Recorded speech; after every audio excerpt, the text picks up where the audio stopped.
नमस्कार दर्शकों, मैं हूं नाविका कुमार और आज सवाल पब्लिक का शो मैं दक्षिण भारत के तमिलनाडु राज्य से कर रही हूं। मैं यहां आज दक्षिण भारत में आई हूं छुट्टियां मनाने नहीं, आपके लिए नए साल का न्यूज कंटेंट लेकर आई हूं, क्योंकि ये न्यूज कंटेंट शायद आपके लिए और मेरे लिए कुछ ऐसा कंटेंट लाएगा जो सबसे अलग हो। दर्शकों, दक्षिण हो या उत्तर, पूरब हो या पश्चिम, पूरा भारत एक है। विविधता में एकता है। एक देश और उसके नागरिक के तौर पर यही हमारी और आपकी सबसे बड़ी पहचान भी है और यही हमारी शक्ति भी है। बीजेपी की आज दो बड़ी बैठकें थी। एक बैठक राम मंदिर को लेकर, दूसरी बैठक 2024 में 400 पार कैसे हो इसको लेकर। पहली बैठक जो राम मंदिर को लेकर हुई, उसमें 4 बड़े फैसले हुए। 22 जनवरी को दिवाली जैसा माहौल बनेगा और 25 जनवरी से 25 मार्च तक दर्शन मुहिम होंगे। एक दिन में 50,000 लोगों को राम मंदिर में दर्शन मिलेगा। दर्शन में आने वाले बीजेपी का झंडा नहीं उठाएंगे, क्योंकि ये एक धार्मिक दर्शन है। दूसरी बैठक में लोकसभा चुनाव को लेकर नया नारा दिया गया है। तीसरी बार मोदी सरकार, अब की बार 400 पार। आज ही दिल्ली में इतना कुछ हुआ और आज से प्रधानमंत्री नरेंद्र मोदी भी दक्षिण भारत के दौरे पर हैं। 2 राज्यों और 1 केंद्र शासित प्रदेश का दौरा प्रधानमंत्री कर रहे हैं। तमिलनाडु, लक्षद्वीप और केरल, एक तरह से देखें तो नरेंद्र मोदी अपने मिशन 400 की शुरुआत इस बार दक्षिण से ही कर रहे हैं। दक्षिण हो या उत्तर, 2024 में संपूर्ण भारत के लिए बीजेपी को 2 राजनीतिक मुद्दे दिख रहे हैं। और ये मुद्दे क्या हैं? पहला, नरेंद्र मोदी फैक्टर, और दूसरा जो मुद्दा है वो ऐतिहासिक राम मंदिर और इस देश की सांस्कृतिक धरोहर। ये दोनों चीजें बीजेपी का मूल मुद्दा बनेंगी। नरेंद्र मोदी फैक्टर में फिलहाल एक आत्मविश्वास दिखता है। इस आत्मविश्वास को ऐसे समझिए कि मोदी उस लक्षद्वीप रैली कर रहे हैं जहां 95% लगभग 95% से ज्यादा मुस्लिम वोटर्स हैं, लेकिन सबका साथ और सबका विकास का ये मैसेज लेकर नरेंद्र मोदी दक्षिण भारत से शुरुआत कर चुके हैं। 95% से अधिक मुस्लिम वोटर, यानी कि राम मंदिर एक तरफ अयोध्या में और दूसरी तरफ सबका साथ और मुस्लिम वोटर्स वाले इलाके में लक्षद्वीप में प्रधानमंत्री का ये दौरा एक कहीं ना कहीं मैसेज देता है। इसमें अगर देखें तो केरल में भी तुष्टीकरण बड़ा मुद्दा है और इन दोनों राज्यों में बीजेपी सीटों का अपना खाता खोलना चाहती है। कुल मिलाकर 131 सीटें हैं दक्षिण भारत में। बीजेपी के पास इस वक्त सिर्फ 29 सीट है, लेकिन टारगेट इस बार कम से कम 40 सीटें हैं और बीजेपी लगभग हर चुनाव में अपने लिए अधिक से अधिक टारगेट रखने की कोशिश करती है, क्योंकि बीजेपी को अपनी जहां पे पकड़ है वहां तो तेज करनी ही है, जहां नहीं है वहां खाता खोलने की एक अजब सी कश्मकश रहती है। आज यही सवाल है पब्लिक का कि कुल मिलाकर 131 में से बीजेपी 40 सीटें दक्षिण से कैसे करेगी और नरेंद्र मोदी की राजनीतिक जिद 400 पार करने की है। दूसरी तरफ इंडी गठबंधन है जिसकी जिद नरेंद्र मोदी को धूल चटा देने की है। ऐसे में सवाल पब्लिक का उठता है, राम लहर पर सवार बीजेपी इस बार सचमुच उत्तर से दक्षिण जीत जाएगी? यही है सवाल पब्लिक का।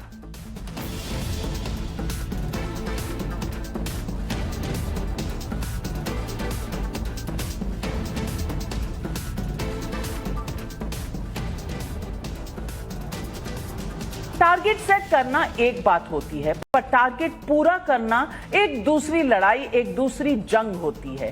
क्या इसे विपक्ष का दुर्भाग्य कहें कि वो सिर्फ मोदी को धूल चटा देने की बात करते दिख रहे हैं, लेकिन इसके लिए बेहद जरूरी सीट बंटवारे पर अभी तक तारीख पर तारीख, तारीख पर तारीख, तारीख पर तारीख पड़ रही है।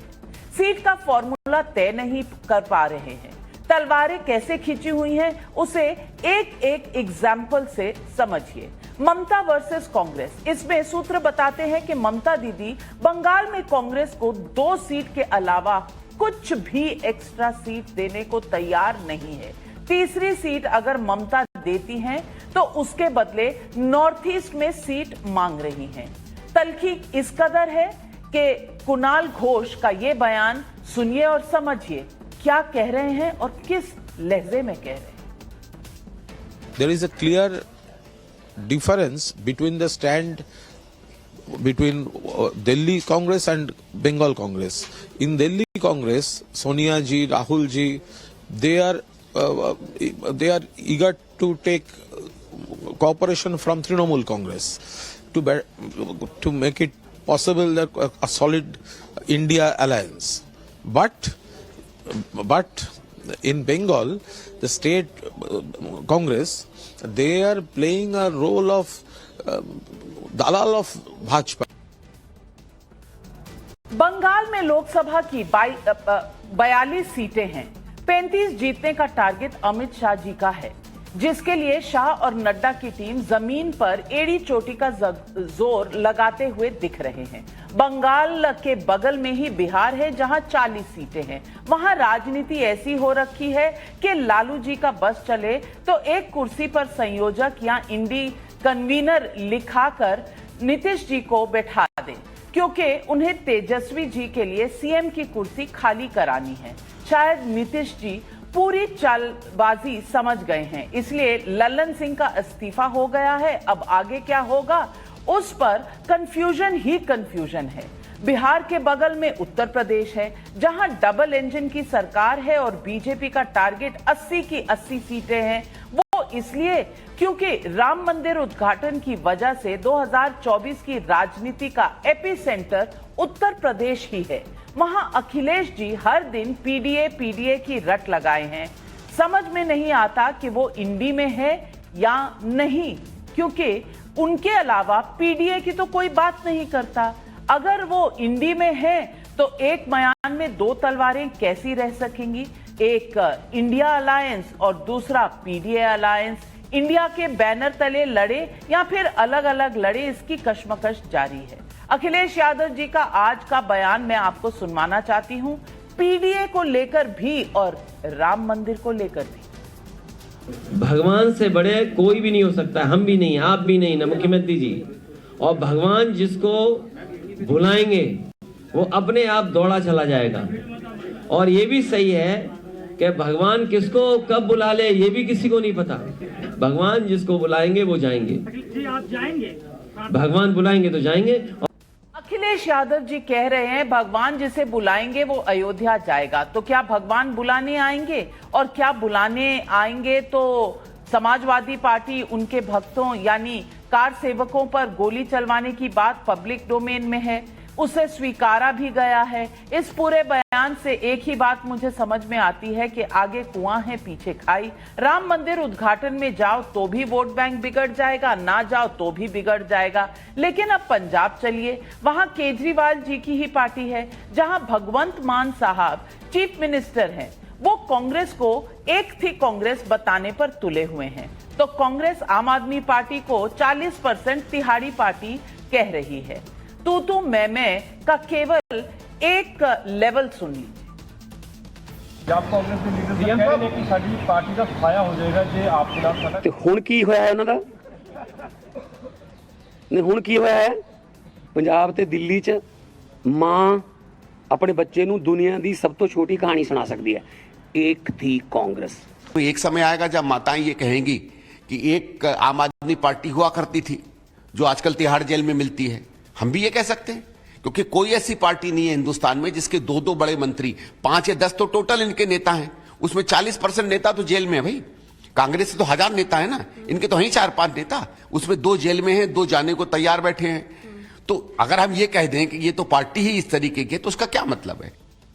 इन सब के बीच तारीख पर तारीख है। दर्शकों, मैंने इस शो के शुरुआत में ही कहा था, एक तरफ राम लहर का उफान है, नरेंद्र मोदी वाला टेस्टेड फैक्टर है, दूसरी तरफ हर दिन लड़ाई झगड़े का नया कीर्तिमान है। इंडी गठबंधन में है राम मंदिर, पूरे विपक्षी कुंभे में मची है खलबली, जिसे लेकर भी कंफ्यूजन इस लेवल का है कि ऐसे समय जब राम मंदिर का उद्घाटन हो रहा है, कांग्रेस कार सेवकों का केस कर्नाटक में खोल रही है। हिंदी में एक कहावत है कि विनाश काले विपरीत बुद्धि। राजनीति में चाल चलने का समय होता है, अगर सही समय पर सही चाल हो तो दुग्गी भी खेल खत्म कर सकती है। लेकिन यहां टॉप टू बॉटम बस कंफ्यूजन। इसलिए सवाल पब्लिक पूछ रही है, और पब्लिक का सवाल क्या है? पब्लिक का सवाल नंबर 1, मोदी का टारगेट 400 पार, इंडी गठबंधन में सीटों के लिए आर पार। राम लहर पर सवार बीजेपी क्या नरेंद्र मोदी की अगुवाई में 400 सीटें पार कर पाएगा? सवाल नंबर 3, ममता अखिलेश केजरीवाल क्या इंडी गठबंधन में कांग्रेस को हद में रखने पर आमादा हैं? यही है आज सवाल पब्लिक का।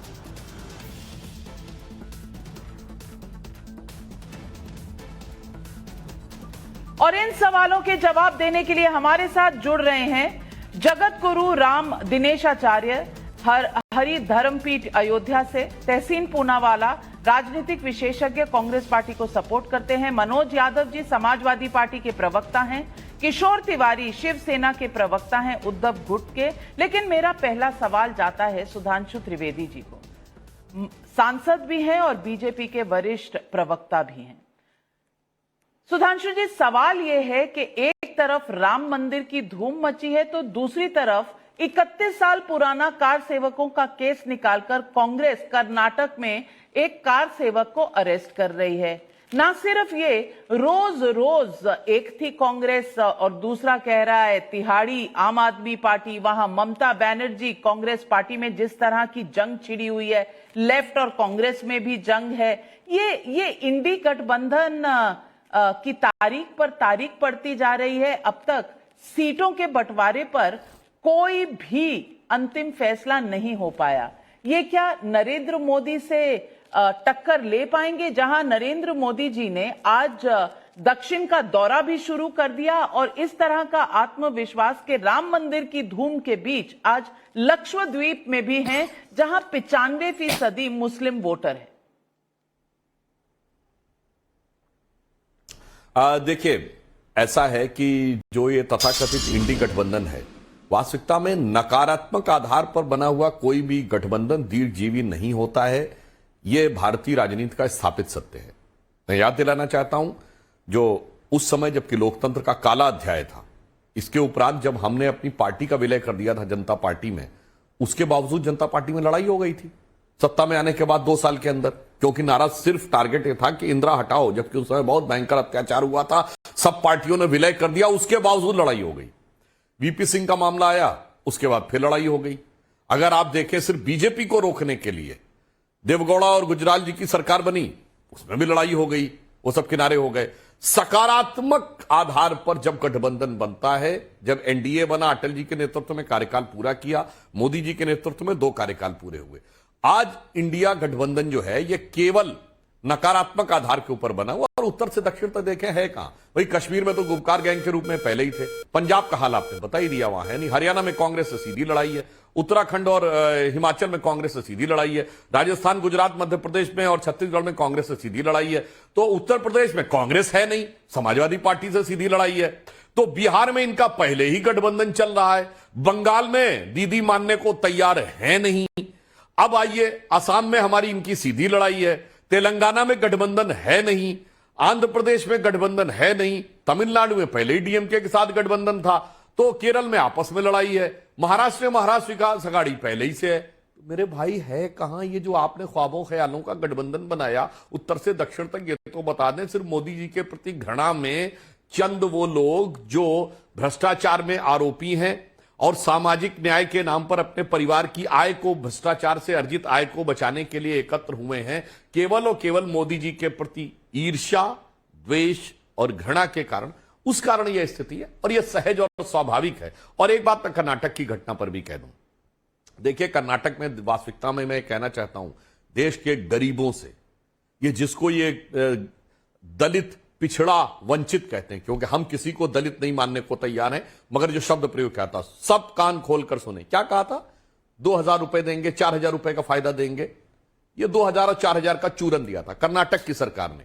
और फिर आके क्या घोषणा की कि अल्पसंख्यक समुदाय का यदि कोई व्यक्ति 4 व्हीलर खरीदेगा व्यावसायिक काम के लिए, यानी अपनी आय बढ़ाने के लिए, तो 50% पैसा कर्नाटक सरकार देगी। यानी 4 लाख की गाड़ी खरीदोगे तो 2 लाख और 6 लाख की गाड़ी खरीदोगे तो 3 लाख। यानी आपको 2 और 3 हजार का चूरन, किसको? वंचित को, गरीब को, दलित को, पिछड़े को।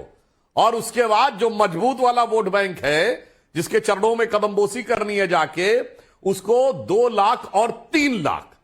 इसलिए, और ये पहली बार नहीं है, ये पहले भी हुआ है। जब कश्मीर में बात आई, SC ST का रिजर्वेशन गायब, सब अल्पसंख्यक को।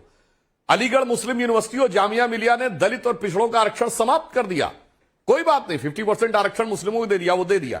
इसलिए जनाब, इनको किसी से मतलब नहीं है, ये तराजू पे तौलते हैं। जो मजबूत वोट बैंक दिखता है उसकी तरफ चले जाते हैं। चूंकि इनको लगता है कि मुस्लिम ज्यादा मजबूत वोट बैंक है, तो दलित को तिलांजलि दे देते हैं, पिछड़े को तिलांजलि दे देते हैं। तो यह भी एक यथार्थ है। मुझे लगता है देश की विवेकपूर्ण जनता यह समझती है। तो मैंने तीनों पॉइंटों का क्रमवार उत्तर दिया। तहसीन पूनावाला जी, बीजेपी के साथ आपकी प्रतिस्पर्धा है, ये तो बात समझ में आती है। दोनों मेन नेशनल पॉलिटिकल पार्टीज हैं, एक सत्ता से हटी तो दूसरी आई, और अब 2 कार्यकाल करके 10 साल का कार्यकाल उन्होंने कंप्लीट किया।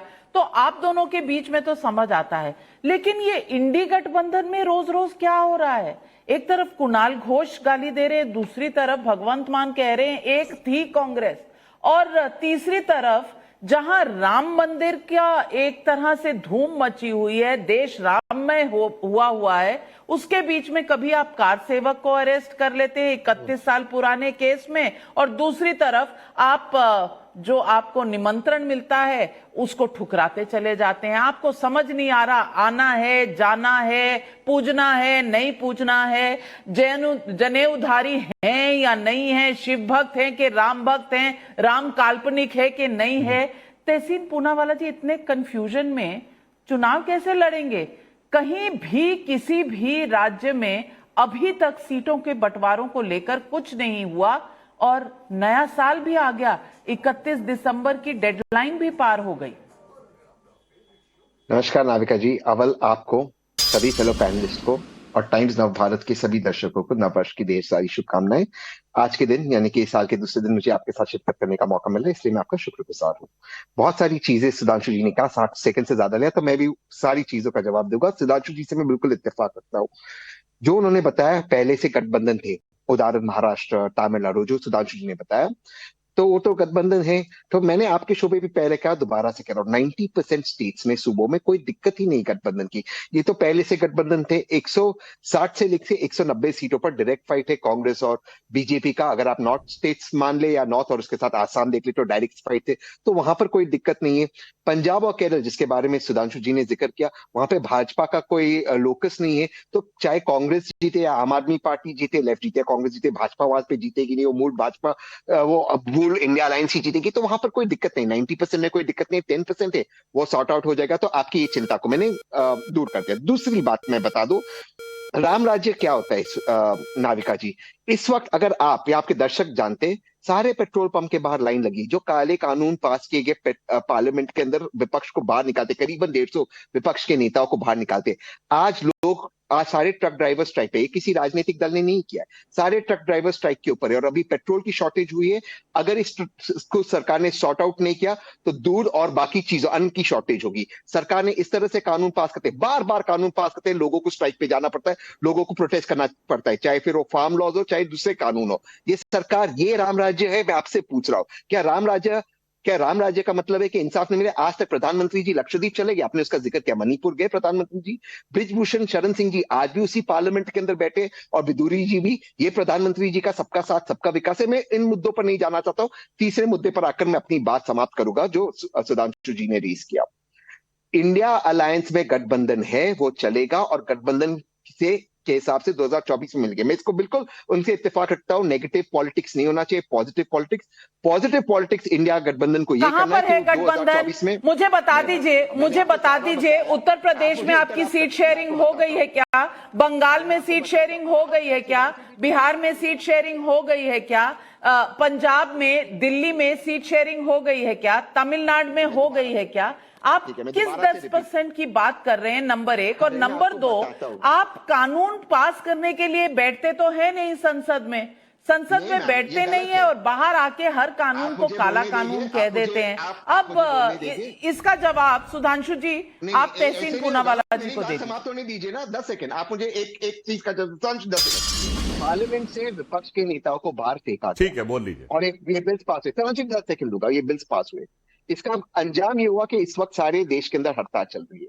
आप इसका जो भी आप बता दीजिए, टूल किट है, विदेशी स्पॉन्सर है, सवाल है आप बार बार इस तरह से कटे, चाहे किसान कानून हो, चाहे अभी, और इसका परिणाम लोगों को, आम आदमी को भुगतना पड़ता है। डिमोनेटाइजेशन के समय भी वो हुआ, क्योंकि आप राजनीतिक तौर से जीते, उसका मतलब ये नहीं कि जस्टिफाइड है। आप जो कर रहे हो गलत है और राम राज्य के विपरीत है। प्लीज सुधांशु जी। अब मैं जवाब सुधांशु जी जी प्लीज। बिल्कुल। देखिए, जो तहसीन ने बोला मैं उस पर कहना चाहता हूं, भाई ये बिल पास हुए तो 15 दिन हो गए, स्ट्राइक अब होनी शुरू हुई। जब आप लोग सेल्फी बना रहे थे, मिमिक्री कर रहे थे, तो आप में से किसी ने आके प्रेस कॉन्फ्रेंस में नहीं बोला कि हमें इस क्लॉज के ऊपर आपत्ति है? अगर कोई चीज गलत आपको नजर आई, मान लिया आप उस समय सदन के अंदर जो आप लोगों के लोग थे उन्होंने नहीं उठाया, तो बाहर प्रेस कॉन्फ्रेंस में उठा सकते थे। अचानक 15 दिन के बाद यह विषय उठता है और आप भी उसके पैरोकार बन जाते हैं, तो यह विषय उतना सहज और सामान्य नजर नहीं आता जितना आप कहने का प्रयास कर रहे हैं। दूसरा, नाविका जी, जो तहसीन जी ने कहा वो मेरे ख्याल से बहुत बड़ा संदेश है। इन्होंने साफ कर दिया कि पंजाब और केरल में नूरा कुश्ती होगी। पंजाब और केरल की जनता एकदम सावधान हो जाए। वहां पर रूलिंग पार्टी आम आदमी पार्टी, मुख्य विपक्षी दल है कांग्रेस, ये नौटंकी करेंगे लड़ने की, और उसके बाद सब एक हो जाएंगे। केरल में जहां से इनके लिए परम आदरणीय, सम्माननीय, अभिनंदनीय राहुल गांधी जी, जो कि वास्तविकता में इनकी पार्टी के लिए चिंतनीय हैं, वहां से वो राहुल गांधी जी जहां से सांसद हैं, वहां यूडीएफ और एलडीएफ की लड़ाई है। एलडीएफ दूसरी बार सत्ता में आ गया, यानी कम्युनिस्ट सत्ता में आ गए हैं। तो भाई केरल की जनता भी सावधान हो जाए। ये केरल और कम्युनिस्ट मिलकर, कांग्रेस और कम्युनिस्ट मिलकर नौटंकी की लड़ाई करेंगे, और साफ साफ ये है कि उसके बाद एक हो जाएंगे। तो अब आपने बात स्पष्ट कर दी, मगर मुझे तो लगता है शायद वो नौटंकी वाली लड़ाई के लिए भी आप लोग साथ में आ पाएंगे, इस पे मुझे बहुत संदेह है। क्योंकि महाविकास अघाड़ी में तो शिवसेना के हमारे तिवारी जी बैठे हैं, 23 सीटों पर तो दावा ठोक ही दिया है। अब उन्होंने कहा 48 में 23 तो हम लड़ेंगे, अब आधे में तो हम हैं और आधे में बाकी निपट लो। तो मुझे लगता है कि अब महाविकास अघाड़ी में ये जो तिरगुण फांस लिए कर डोले, कहा जाता ना माया के लिए कि तिरगुण फांस थी, अब उस फांस में से कैसे निकलेंगे। और हमने तो शिवसेना को दिया था, अब देखना पड़ेगा कि शिवसेना को वो हिस्सा मिलता है कि नहीं। तो सबका मान सम्मान, स्वाभिमान, अहंकार, आदर और निरादर। तिवारी जी जवाब दीजिए, क्योंकि जहां पर महाविकास अघाड़ी में बैठकर एक अलायंस बनी थी, अगर वहां पर ही कोई समझौता नहीं हो रहा तो बाकी पूरे देश में क्या होगा?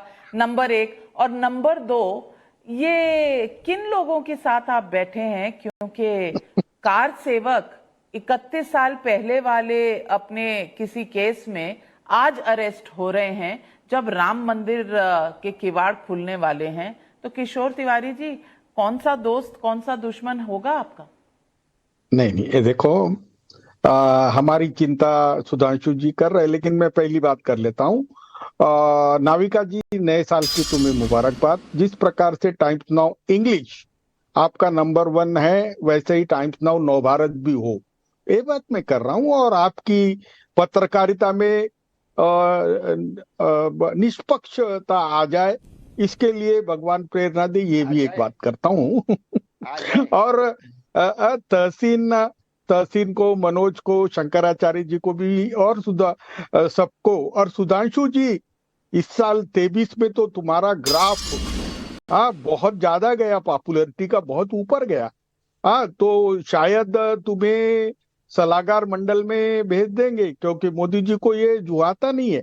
अब आपने बात की महाराष्ट्र की, देखो तहसीन ने बराबर बताया कि जेडीयू आरजेडी का गठबंधन है, कांग्रेस को अकोमोडेट करना है, टीएमसी को अकोमोडेट करना है, और आप पार्टी का आपने बोला। तो ये जो लोग है ना, व्यक्तिगत, जैसे संजय निरुपम का हमारा पट्टा नहीं, वैसे संदीप दीक्षित है जिन्हें आपने उनका पॉलिटिकल करियर डैमेज किया, तो वो ये लोग स्टेटमेंट देते हैं, लेकिन आमतौर पे ये ठहर चुका है कि 400 सीटों के आसपास आपको 1-to-1 फाइट देना है, और लोग हमको हंसाई होंगे। तो 10 साल के बाद आप जिस प्रकार से राम मंदिर के मुद्दे को अब स्वतंत्रपने खुलकर और सारी मीडिया के तरफ से या घर घर जाके राम मंदिर का जो पॉलिटिकली तुमने ये सब किया है, वो बचाने वाला नहीं है। मैं बता रहा हूं कि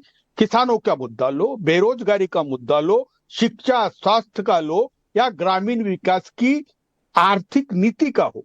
सुधांशु जी, आप बहुत अभ्यासपूर्ण तरीके से बोलते हैं, लेकिन मैं बता रहा हूं, मैंने कांग्रेस का भी यानी यूपीए का भी सख्त विरोध किया था। आप कह रहे हैं किशोर तिवारी जी, आप कह रहे हैं 400 सीटों पर डायरेक्ट फाइट होगी, लेकिन मैं आपको बता दूं अभी कल ही कांग्रेस पार्टी ने इंटरनल मीटिंग कही है और उसमें कह रहे हैं 291 पर वो अकेले लड़ेंगे। अब 400 सीटें तो बचेंगी नहीं, कैसे शेयरिंग होगी, ये सवाल बड़ा है। और मनोज यादव जी सवाल मैं आपसे भी पूछूंगी। 80 सीटों की उत्तर प्रदेश है, 80 सीटों की उत्तर प्रदेश में कितने कांग्रेस को आप दे देंगे? 2, 3, 4? क्या इससे पेट भरेगा कांग्रेस पार्टी का? इस पर अभी तक कोई चर्चा भी शुरू हुई है कि नहीं, कि किस तरह से बंटवारा होगा? क्योंकि अभी तक तो धमकियां चल रही हैं कि अगर बहुजन समाज पार्टी के साथ करोगे तो हम नहीं रहेंगे इंडी गठबंधन में। हो क्या रहा है? कोई चर्चा हुई है सीट शेयरिंग पर? Indian national developmental inclusive alliance, India गठबंधन, मेरे ख्याल से कहने में बहुत ज़्यादा दिक्कत नहीं है। अगर ना दिक्कत हो कहने में तो इतना तो कहा जा सकता है, इंडिया मत कहिएगा। खैर, मैं तो रोज़ ये बात कहता रहूँगा आपसे भी और बीजेपी से भी कि एनडी कहने के बजाय ये कहा करें Indian national developmental inclusive alliance, अच्छा लगेगा। खैर, बड़ी अच्छी बात है, पीडीए कहना चाहिए। और अखिलेश जी तो पीडीए कहते हैं। नहीं, एनडी का मैंने नाम बताया, पीटीए का मतलब तो पता है हमें, पिछड़ा, दलित, अल्पसंख्यक, औरतें, अगड़ा, आदिवासी सब आता है उसमें। और बीजेपी का वोट बैंक बताऊं, इनके बीजेपी के वोट बैंक है टीबीबी। टीबी समझते हैं? टीबी, फिर एक बार और बी कह दो, ठाकुर, बाभन, बनिया। जैसे हमारा एमवाई है, एम मुस्लिम, वाई यादव, वो मैं सब पढ़ा दे रहा हूं, मुझे आता भी सब कुछ, इसलिए कोई दिक्कत नहीं, आपको भी पता। टीबी घातक है, टीबी का वोट बैंक जो है वो घातक है इस देश के लिए, बीमारी की तरह। खैर, मैं मुद्दे पे आता हूं। बड़ी अच्छी बात कही अभी बीजेपी के प्रवक्ता ने, उसी का पहले जवाब दे रहा हूं। फिर नहीं, क्यों एमवाई के बारे में बताते तो मैंने टीबी कह दिया। टीबी एक बीमारी है, आपको अभी भी नहीं पता चला? तो आप इतने बड़े हो गए, सांसद भी हो गए, टीबी बीमारी है, उसके बारे में नहीं पता। घातक है आपने बोला। हाँ, घातक तो होता ही है, आपको नहीं पता टीबी घातक है? बिल्कुल। आप मुझे बोलने दीजिए प्लीज। ठीक, आई वांट, प्लीज मुझे बोलने दीजिए। नहीं, बोलिए। आपने एक बात कही कि ये लोग किसी को दलित नहीं कहते। मेरे पास पुख्ता सबूत हैं। एक है गृह मंत्री अमित शाह, पता नहीं कौन वाले हैं, अब्दाली शाह वाले हैं, कौन से वाले शाह हैं। उन्होंने अपनी प्रेस कॉन्फ्रेंस में कहा, जब रामनाथ कोविंद जी को राष्ट्रपति बनाया जा रहा था, तो कहा ये दलित वर्ग से आते हैं। अब सुधांशु त्रिवेदी जी का दिमाग खट से खुल गया होगा अच्छे से। एक उत्तर प्रदेश के मुख्यमंत्री भगवाधारी योगी आदित्यनाथ, उन्होंने कहा हनुमान जी दलित जाति के हैं। समझ में आ गई होगी बात। खैर, दोबारा बोलने से पहले 10 बार सोच के बोला करो। और सुधांशु त्रिवेदी जी, मनोज यादव के सामने खासकर सोच के बोला करो। अब आता हूं गठबंधन पे। इंडिया अलायंस में गठबंधन पे रोजाना सवाल पूछा जा रहा है। नविका जी, सीधा जवाब, हमारा गठबंधन हो ना हो, अगर नहीं हो रहा है तो कपड़े फाड़ के आप खुश हो जाओ कि अरे हम तो जीत लेंगे चुनाव। काहे के लिए रोज विलाप करते नजर आते हो? रोजाना विलाप टीवी पे होता है, आज ये आज वो, ये एनडी गठबंधन, आज ये फलाना हो गया, वो धिमका हो गया। काहे के लिए विलाप करते हो भाई? आपको खुश होना चाहिए और कपड़े सौरभ गांगुली तरह निकाल के ऐसे ऐसे नचाओ, खुश हो जाओ कि इंडिया अलायंस नहीं होगा, हम अपना निपटा लेंगे, उसकी चिंता न करो। नैरेटिव बनाने से कुछ होने वाला नहीं, कुछ ठोस लेके आओ। राम मंदिर लेके आए हो, देखिए उस पर भी हम लोग डिबेट कर रहे हैं। रोजाना आपके सवालों का जवाब देते हैं और कभी भागते भी नहीं किसी चीज से नहीं भागते। जो सवाल पूछोगे उसका जवाब देंगे। जब सुधांशु जी आप हमसे पूछोगे तब जवाब देंगे। लेकिन इंडिया अलायंस पूरी मजबूती के साथ आपको मुंह तोड़ जवाब देगा। मुंह तोड़ का मतलब तो समझते होंगे, अगर कोई सवाल इस पे बनता हो तो उसका भी मुहावरे के साथ जवाब दे दूंगा और आपको पता भी कमाल करते हैं यादव जी, कमाल करते हैं। एक तरफ कह रहे हैं इंडिया गठबंधन हो या ना हो विलाप मत करो, और दूसरी तरफ कहते हैं कि इंडिया गठबंधन जोरदार जवाब देगा।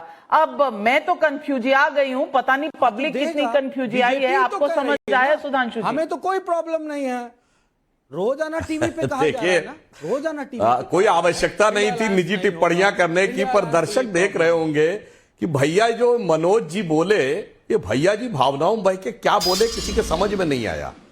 मतलब आप चालू पार्टी के साथ हैं या चिरकुट पार्टी के विशेषण के साथ हैं?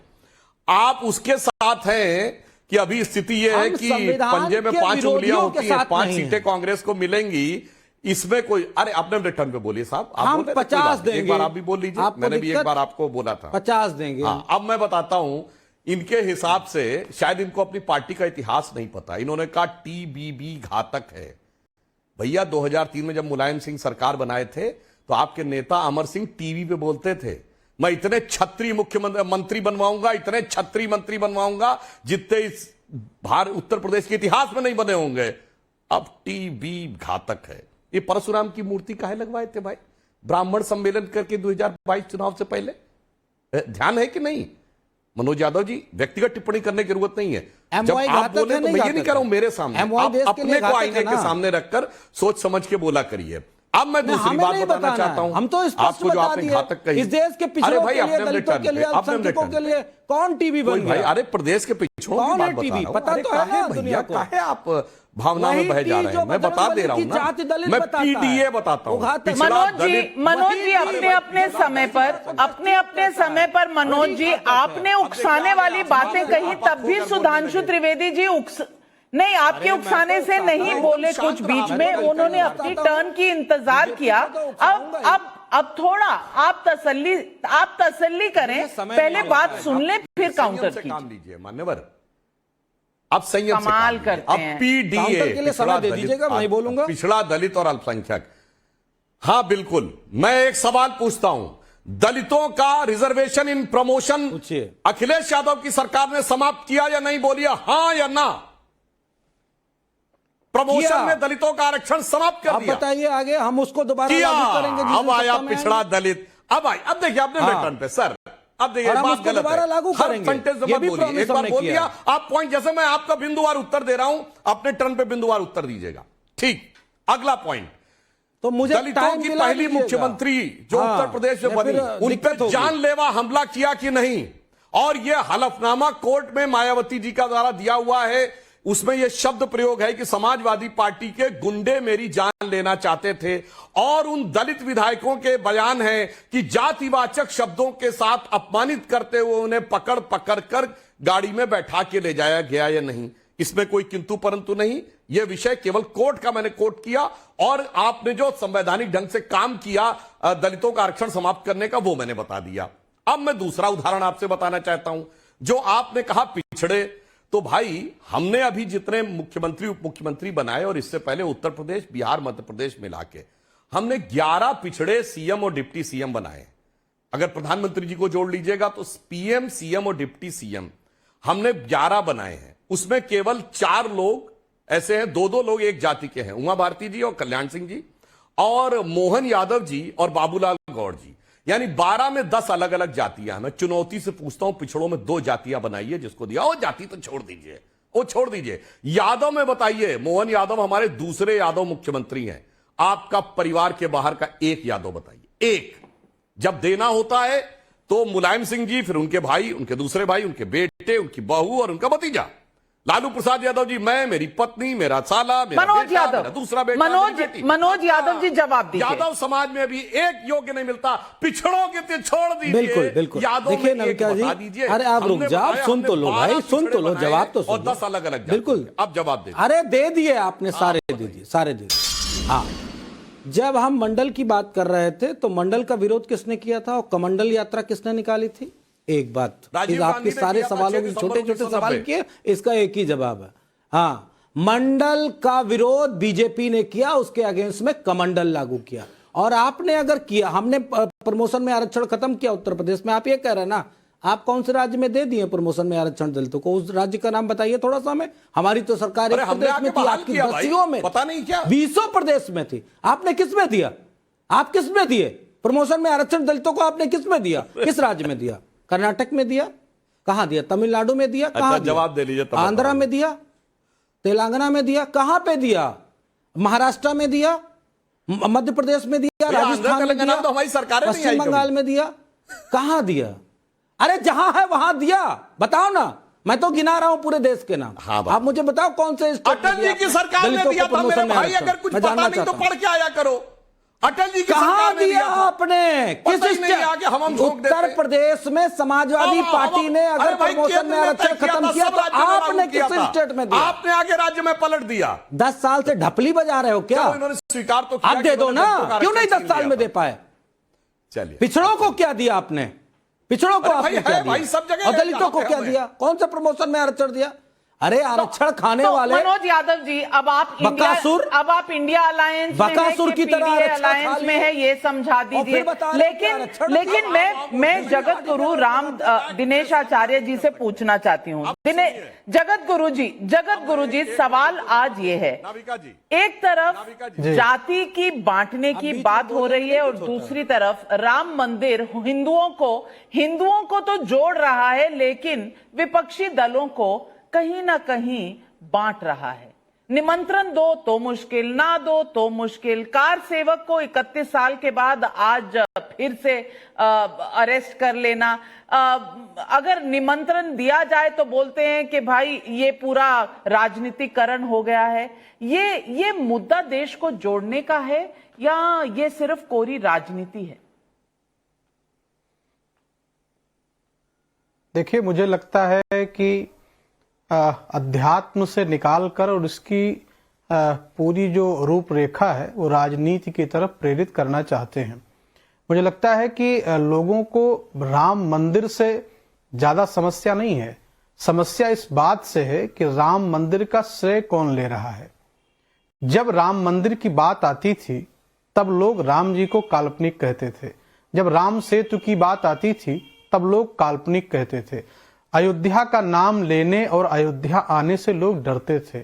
आज जब अयोध्या में भगवान श्री राम का मंदिर बन रहा है, जिस बीजेपी ने पूरी तरह से अपना तन मन धन जीवन प्रण और प्राण के साथ खड़े होकर के राम मंदिर का समर्थन किया, तब किसी भी पार्टी को कोई दिक्कत नहीं हुई।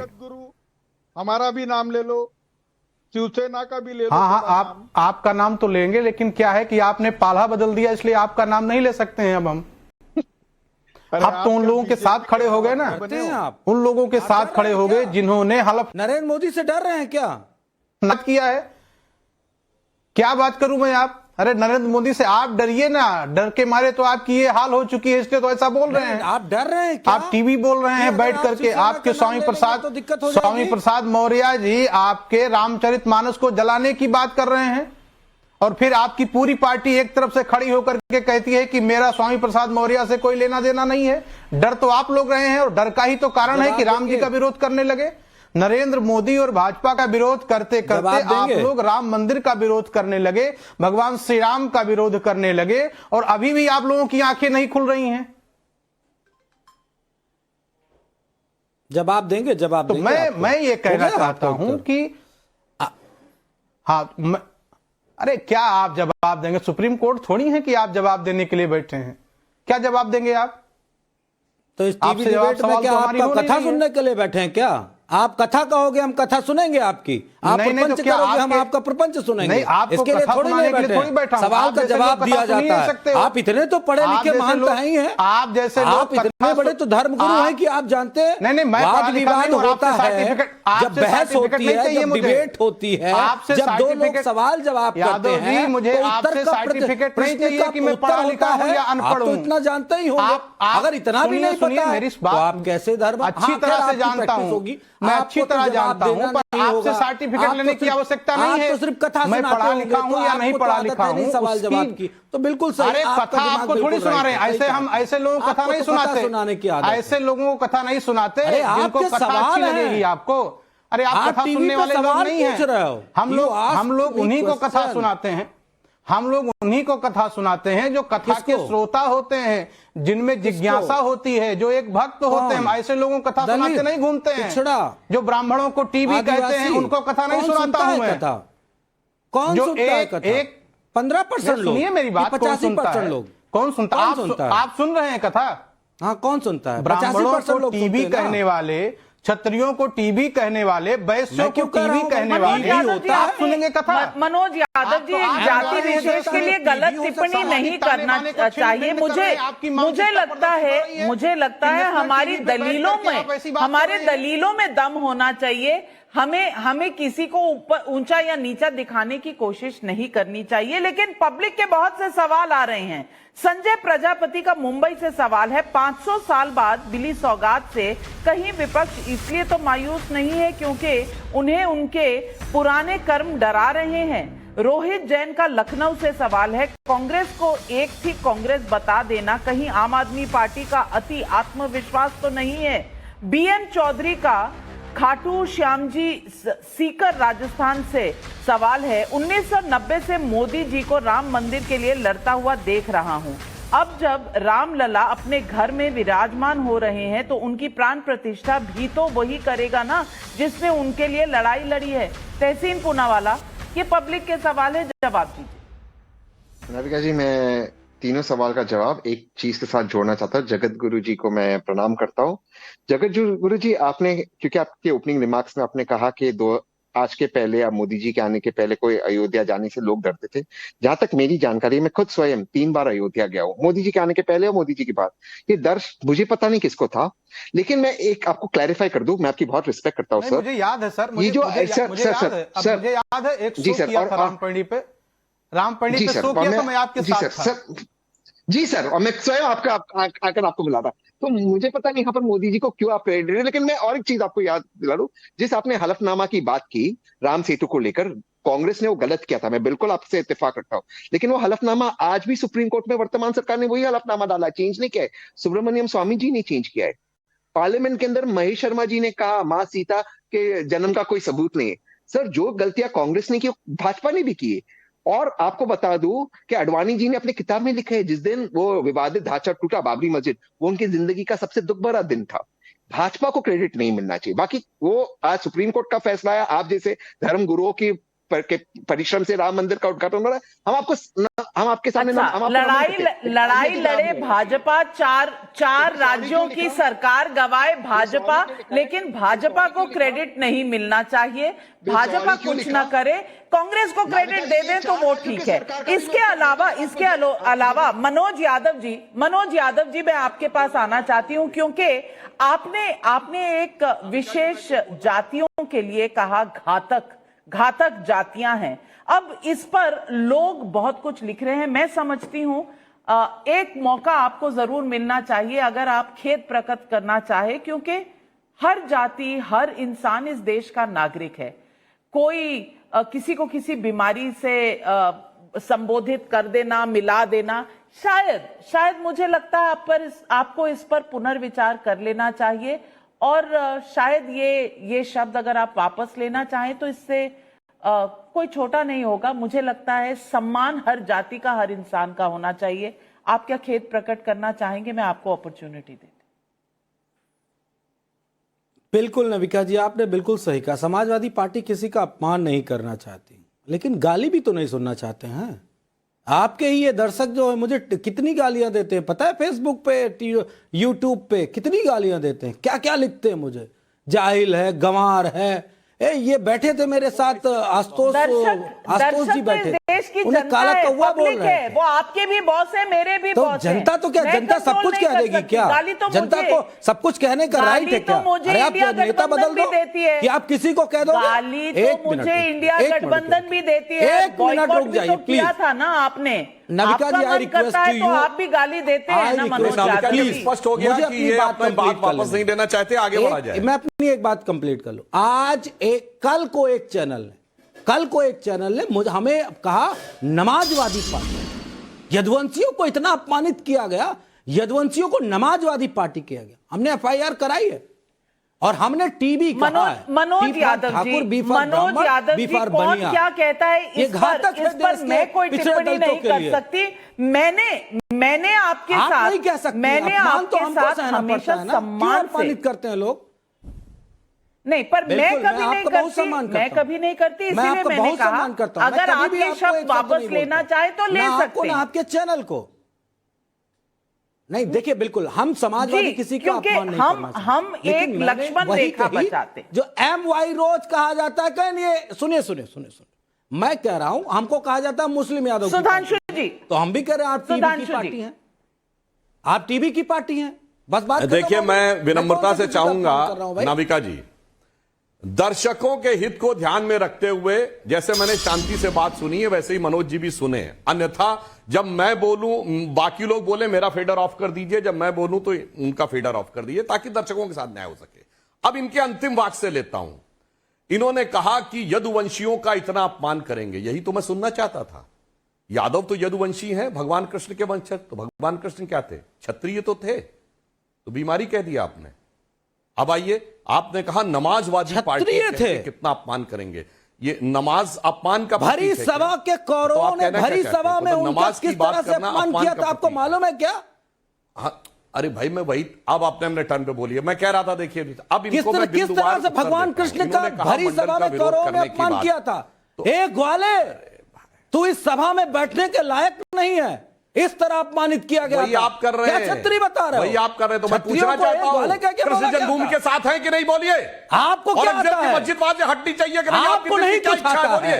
आप यहाँ झूठ मत बोलो। दाएं बाएं हो जाएंगे, सुधांशु हो जाएंगे। झूठ का प्रपंच नहीं चलेगा मेरे सामने। अब देखिए फिर आगे मैं दूसरे टाइप का व्यक्ति हूं। नाविका जी बात गलत है। हाँ। ये सिर्फ आए हैं आज विवेक में रायता फैलाने के लिए। कैसे आ अब गया? इनको गलती इनके मुंह से निकल गई है, तो अब ये उसके तो ऊपर अहंकार मनोज जी, मैं 45 सेकंड का समय, मनोज जी मैं 45 सेकंड का समय त्रिवेदी जी को दे रही हूं और फिर 45 सेकंड का आपको दूंगी जवाब देने के लिए। तब तक आपका फेडर डाउन। सुधांशु जी, आपके 45 सेकंड शुरू होते हैं अब। संसद के पटल के ऊपर मंडल कमीशन का विरोध किया। मैं डेट के साथ कोट कर रहा हूं, और उन्होंने कहा कि कांग्रेस पार्टी जात पात में विश्वास नहीं करती है। हम कहते हैं जात पे ना पात पे मोहर लगेगी हाथ पे। मंडल की रिपोर्ट बनी 1978 में, जब तक आई तब तक इंदिरा जी आ गई थी। 9 साल कांग्रेस ने रोक के रखा। और आप कह रहे हैं कि मंडल के काउंटर में मंदिर आया था। क्या बचकानी बात कर रहे हैं? राम मंदिर आंदोलन 1983 में शुरू हुआ। 1984 जुलाई में पहली रैली हुई बेगम हजरत महल पार्क में। अब सुनिए, फरवरी 86 में ताला खुल गया था मेरे भाई। अप्रैल 87 में दूसरी रैली हुई अयोध्या में, जिसमें मैं भी गया था। और 9 नवंबर 1989 को शिलान्यास हो गया था, जब राजीव गांधी प्रधानमंत्री थे। और वीपी सिंह मंडल लाए 2 और 3 अगस्त 1990 को। जनाब, ये उसके काट में लाए थे। और तब आपके जो माननीय मुख्यमंत्री मुलायम सिंह जी थे, वो मंडल लाने वाले वीपी सिंह के खिलाफ विद्रोह करके वो पार्टी छोड़ दिए थे। वो चले गए थे चंद्रशेखर जी के साथ और कांग्रेस के समर्थन पे सरकार बनाई थी। मंडल लाने के बाद वीपी सिंह की पार्टी छोड़ दी थी। ये अपना फैक्ट याद कर लिया करिए। और अब आ रहे हैं पिछड़ों के आरक्षण की बात करता हूं। कश्मीर में पिछड़ों का आरक्षण नहीं था, मनोज यादव जी, अब 45 सेकंड सुधांशु जी आपके समाप्त हुए। मनोज यादव जी जवाब दीजिए। इस्लामिया में और अलीगढ़ मुस्लिम यूनिवर्सिटी में दलितों पिछड़ों का आरक्षण छीन के दिया गया। बिल्कुल सही कहा। सुधांशु जी, समय कम है। सुधांशु जी, मुझे रोकना पड़ेगा, समय कम है। 45 सेकंड मनोज यादव जी को। बात हवा में नहीं की है जनाब, फैक्ट का फैक्ट के साथ जवाब दीजिए। उत्तर प्रदेश में मंडल आयोग की सिफारिशें किस पार्टी ने लागू की, किस नेता ने लागू की? मैं आपसे पूछना चाहूंगा और मेरे ख्याल से आपको बेहतर पता होगा, जब राजनीतिक आरक्षण आया तो किसने लागू किया? आदरणीय नेताजी ने पंचायत में आरक्षण पिछड़ों के लिए लागू किया। आपको नहीं मालूम है क्या? आप हमें विरोधी कह रहे हो? आपने कब मंडल आयोग का समर्थन किया? इसे जवाब दो। कांग्रेस ने जो किया, कांग्रेस को उसको भुगतना पड़ गया, कांग्रेस को जवाब मिल गया। आपने कब मंडल आयोग का समर्थन किया? आज आरक्षण को पंगु बना रहे हो और बातें इतनी बड़ी। पिछड़ा प्रधानमंत्री इस देश में आपने दिया, कह के दिया। आप बीच में क्यों बोल रहे हो भाई? कोई बीमारी है क्या आपको? उसका इलाज करा लेना। मैं ये कहता हूं कि जब पिछड़े प्रधानमंत्री के होते हुए मंडल आयोग की सिफारिशों का पन्ना तक नहीं पलटा गया, और जब हमारे पिछड़ों का आरक्षण, दलितों का आरक्षण इस सरकार के द्वारा खत्म किया जा रहा है, निजीकरण किया जा रहा है, निजीकरण लाके आप आरक्षण को सेव करोगे? और रोज तो चिल्ला चिल्ला के कहते हो आरएसएस से लेके बीजेपी तक। और एक आपके मंत्री ने कहा था आरक्षण को ऐसा बना देंगे कि आरक्षण रहेगा तो, लेकिन वो किसी लायक नहीं रह जाए। आप हमेशा अपनी घड़ी की सुई पीछे की तरफ ले जाते हैं। देश है जो आगे बढ़ना चाहता है, देश है जो हर्षो उल्लास से न सिर्फ 22 जनवरी की तरफ देख रहा है, लेकिन 2024 के चुनाव की तरफ भी देख रहा है कि 100% आरक्षण कर रखा है एक परिवार का, बाकी किसी को कुछ नहीं मिलेगा। 100% आरक्षण एक परिवार का, अपनी जाति के किसी व्यक्ति को नहीं देंगे। बिल्कुल। मैं सिर्फ इतना कहना चाहती हूं कि जब देश आगे बढ़ना चाह रहा है तो विपक्षी दल पीछे क्यों खींच रहे हैं? और जैसा विनोद कुमार शर्मा जयपुर से कह रहे हैं, अभी समाजवादी पार्टी के प्रवक्ता ने टीबीबी कहकर इसे घातक बताया। मायावती जी की पार्टी ने एक बार नारा दिया था तिलक तराजू और तलवार, उसका जवाब तो जनता ने उन्हें दे ही दिया था। सपा प्रवक्ता क्या भूल गए हैं? ये क्यों हो रहा है? बांटने की राजनीति क्यों हो रही है? लेकिन सबसे बड़ा मुद्दा सीट शेयरिंग पर कब तय होगा, कब एजेंडा सामने आएगा, यही है आज सवाल पब्लिक का। बस लेती हूं आपसे इजाजत। आज इतना ही। अपने तमाम मेहमानों का मैं शुक्रिया अदा करती हूं और दर्शकों आपका भी नमस्कार। लेकिन